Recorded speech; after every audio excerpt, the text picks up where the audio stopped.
I was told to say an anecdote. Anecdotes are easy.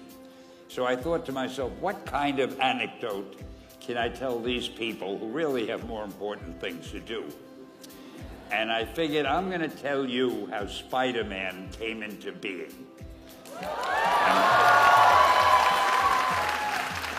It's a true story, although sometimes it's hard even for me to believe it. We had already done the Fantastic Four and I think maybe the X-Men, I can't remember the order, but my publisher came to me and he said, Stan, I want you to come up with another superhero.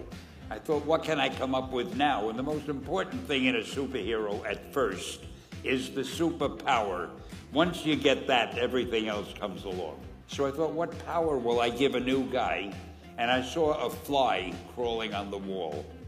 And I said, hey, if I could get a superhero that could stick to walls and crawl on them, man, that would be cool. So I thought that was good. Now I needed a name. So I said, well, let's see, Fly Man, Mosquito Man. I got down to Spider-Man. Spider-Man. It just sounded dramatic. So, okay, I had my hero, I had his power, his name, and then I figured just for fun, I'm going to give him personal problems. Then I thought I'd make him a teenager, because there were no teenage superheroes that I knew of at the time.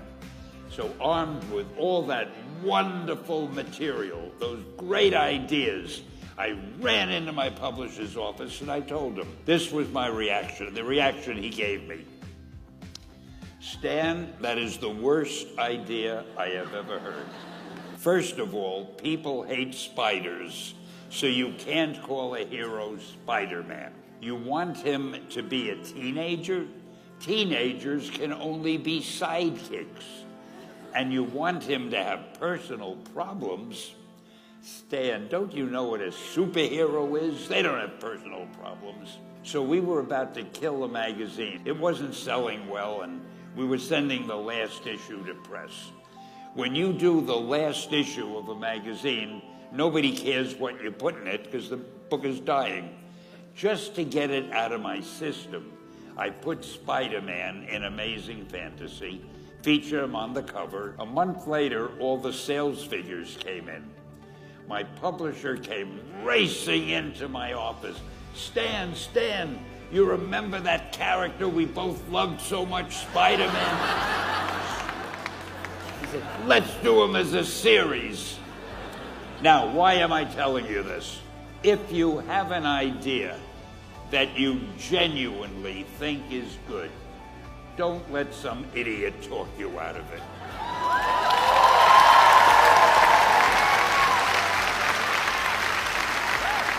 If there is something that you feel is good, something you want to do, something that means something to you, try to do it. Because I think you can only do your best work if you're doing what you want to do, and if you're doing it the way you think it should be done, and if you can take pride in it after you've done it, no matter what it is. So don't let idiots talk you out of something that you think is good. Just do your thing, do it as well as you, that's the important thing. Don't shirk. Whatever you do, give it your best shot. You'll be glad you did. Excelsior! Thank you.